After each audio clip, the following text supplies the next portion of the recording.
Iz ljubljanskega studia 136, to so vesti na vesti.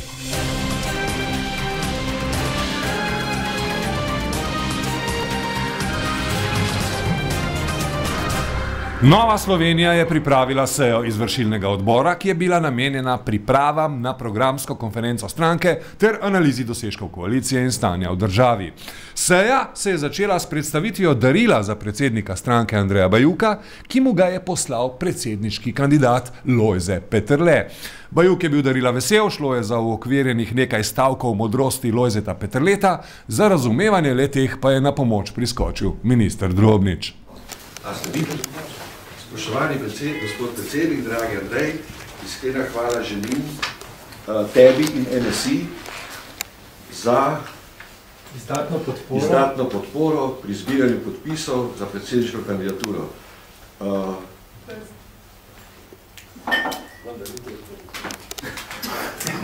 Spoštovani množo, pa še nekaj je, veš, kaj? Treba dešifrirati. Kaj? Bo treba še malo dešifrirati. No, lepo. Kaj? Evo. No, hvala Lojze. To je lepo. Ministru Bajuku bodo Peterletovo pismo prebrali čez vikend. Bajuk je po seji povedal, da so izpolnili večino danih obljub. Med dosežke, s katerimi se lahko pohvali njegova stranka, je izpostavil prodajo NKBM.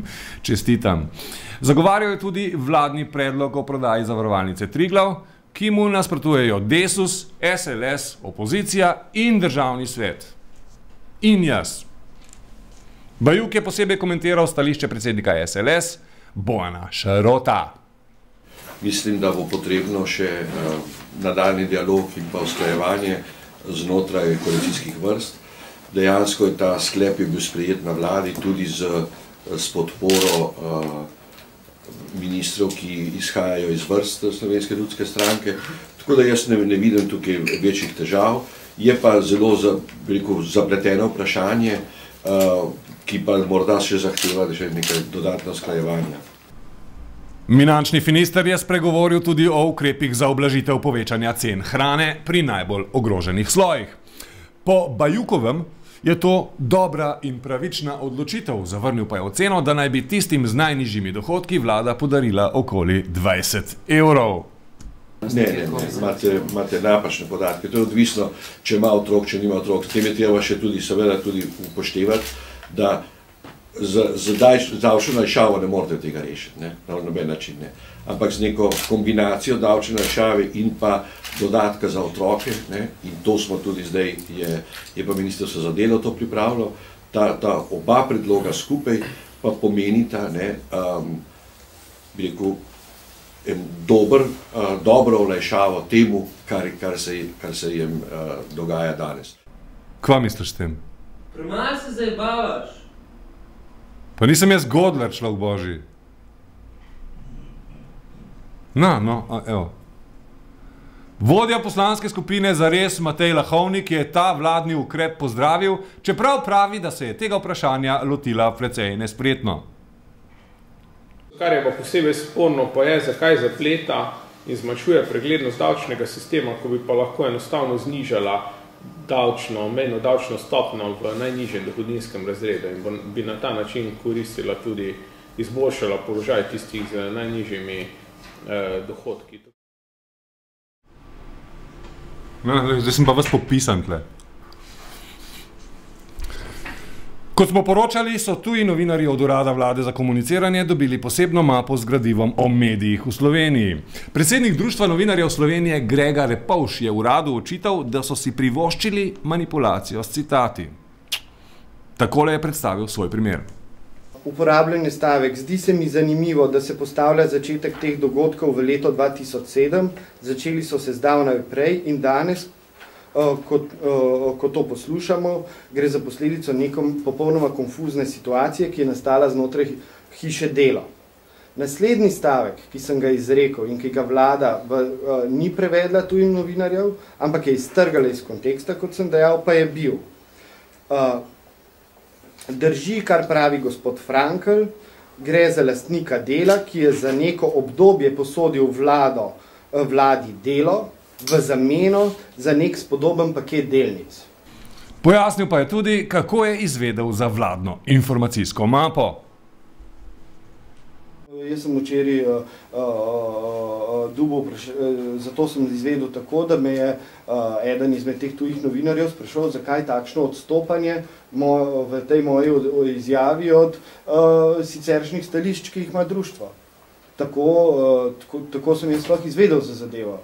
In nisem vedel, o čem govori, ker morate vedeti, da ta dokument je bil dostavljen na način, da do njega slovenski novinarji niso mogli priti. Predsednik Zares Gregor Golobič je v intervjuju z Denisom Sarkićem za Vest, vem, tečen je, ampak Sarkić saj špika, ok? Dajte mu šanso. Med drugim povedal, kateri dogodki in teme bodo po njegovem mnenju zaznamovali predvolilno leto. Mislim pa, da ne bo nekih izrazitih tem, da bi rekli, zdaj bo pa letos mogoče izbrisani, kot so bili leta 2004, taka izrazita tema, ali pa mislim, da tudi ne bodo uspeli narediti, da bi bila to tema boj proti tajkunom, znamenita tema, da bi bila ena od teh dominantnih tem kampanji. Inflacija bo zaznamovala to obdobje tudi zaradi, rekel, sindikalnih zahtev in s tem povezanih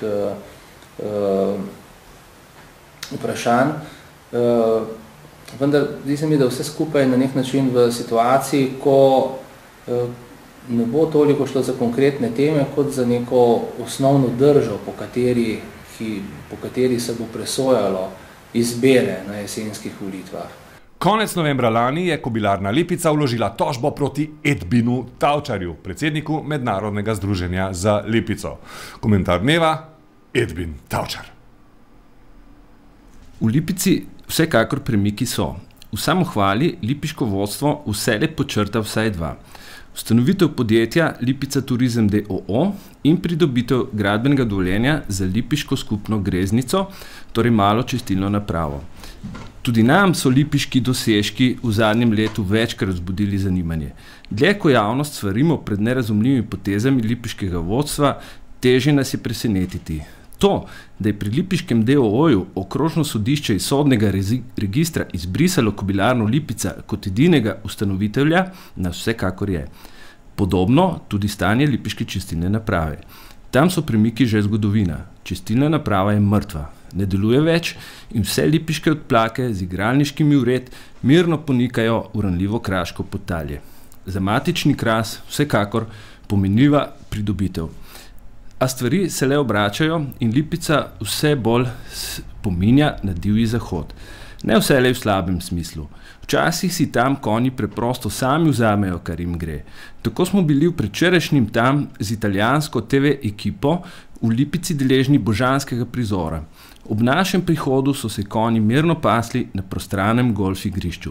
Neponovljivo, a prav kratkega veka. Še preden smo pobrali šila in kopita, so zaposleni razburjeno in v strahu pred zapriseženim golfistom gnali srečne konje nazaj v blatno kopel. Skratka, bliščim beda, drugi del.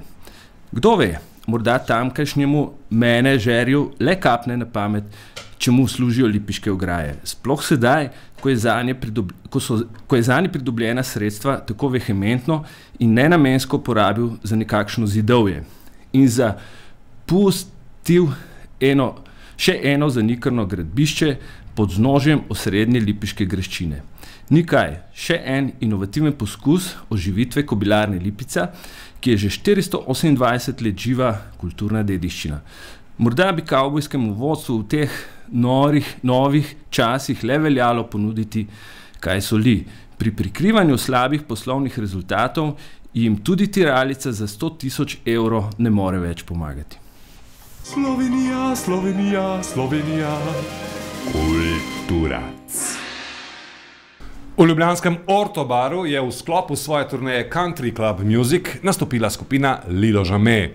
Z novo pevko Kristin, ki je nadomestila Laro, je glasba skupine postala bolj raznolika, plesna, manj R&B-ovska, predvsem pa bolj energična. Tako energična, da je mikrofon naše kamere skoraj eksplodiral.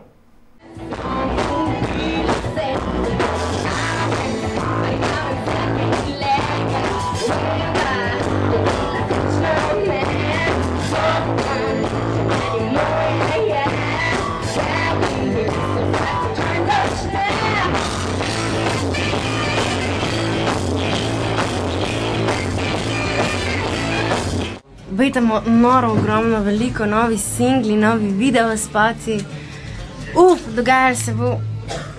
Probamo jih, imamo eno normo, recimo našo, bo 4 spotke v 2008. Ne? Še vreme? Med Jelinčičem in Pečetom še vedno minus 20 stopinj. Iz ljubljanskega studia 136, to so bile vesti na vesti.